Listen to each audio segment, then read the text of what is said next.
Welcome back to Outside the Frame. I'm your host, Arnaud Fin. And today we're talking about editing software and how to pick the right one for you. So you want to probably watch this in conjunction with the other article that we did about the hardware, so the computer or the laptop or phone, whatever device that you have or you're going to purchase in order to run this, because they go hand in hand. So like with that, you're going to ask yourself a couple of questions. How much can you afford to pay? How professional you're going to be with this. So if you're just a hobbyist or you're doing it on your spare time, you're not really super invested in editing and After Effects or whatever, you're not going to spend as much. If you've got a good rig already, then maybe you'll spend a little bit more. So you've got to ask yourselves those kind of questions. And then also like ease of use. If you're just getting into this for the first time, you don't want to go with the most complicated, hardest software to use because you're still learning the ropes. So that being said, let's take a couple of examples. So what's the easiest example? You got a cell phone ready, you can go and download some free software. So CineMaster or KineMaster is free software that you can go and get. It works pretty well. It's got a lot of the non-linear editing functionality that you would need to get going. It is somewhat limited, and the free version limited even further. So if you're just doing it for your home videos and stuff, it's fine. It's also got a little bit of a watermark on it, which can be distracting. I believe the paid version takes a watermark out and it unlocks a bunch of features, and it's not terribly expensive. Currently it's $5. Then let's look at something that's a little bit more professional, but still fairly easy to get hold of and cheap. So OpenShot is free software. It takes a PC to run it, or a laptop computer. It runs on something like an i3 to i5 processor, so it's not super intensive. It's pretty easy to use, simple, user-friendly, pretty straightforward, but again, quite limited. But it'll take you that one next step forward.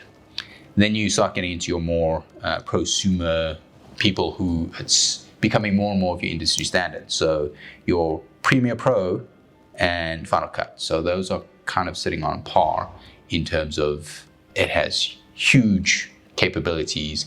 It is super user-friendly.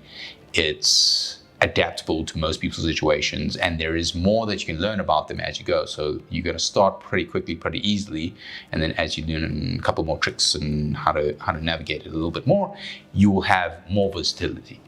You're looking about between $40 to $60 per month for a full package of the Adobe. So Adobe Cloud comes with not just one thing. So the Premiere Pro is just for the editing. I think it costs about $25 odd per month.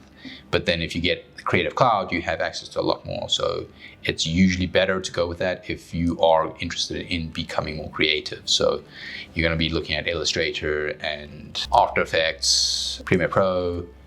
There's a couple of, and it has the cloud as well, so you can cloud store things, which is super helpful. And then we start getting into things like DaVinci. So DaVinci kind of falls in between because DaVinci actually has a really good free version. It's probably one of the best free versions of software that you can get. The problem is it is very complicated for one, and it's quite intensive. So it takes quite a investment for your hardware. So you're not going to be able to run that on an i5 or i3 processor. You're going to need something that's a little bit more powerful. So if you have a good computer already, then yeah, go ahead and get your DaVinci, the free version, so you can play around with it.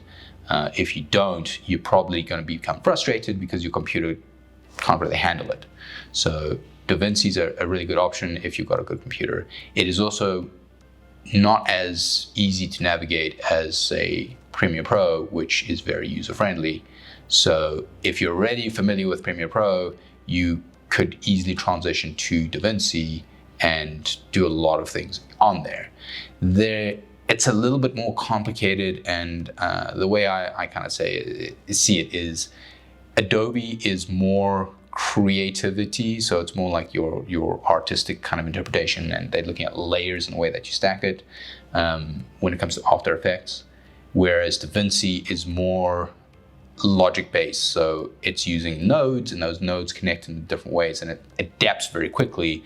But if you get the rule wrong, then it's not going to do anything. So keep that in mind. And there's lots of tutorials and there's lots of things you can go online and check it out, and it'll take you step by step.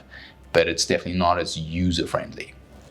And then of course you get to the most expensive, Avid, which is kind of your professional standard in the industry. Most people are not going to land up having an Avid system simply because it's out of their price range. You're looking at 80,000, no, not quite 80. I think it's, $50 to $80,000 to get an Avid system. It's not just software, it is hardware. It is an entire system, and that's why it's a professional system, not for average Joes, just hobbyists getting into it for the first time. So yeah, I hope that helped you get started. I'd say don't let anything hold you back. Start with your freeware versions of things just to get used to it, get into it, and get exposed. You can do everything you need out of your cell phone these days. You got a camera, you got editing, and you can even write your script on your cell phone. So go out there, shoot, just do it.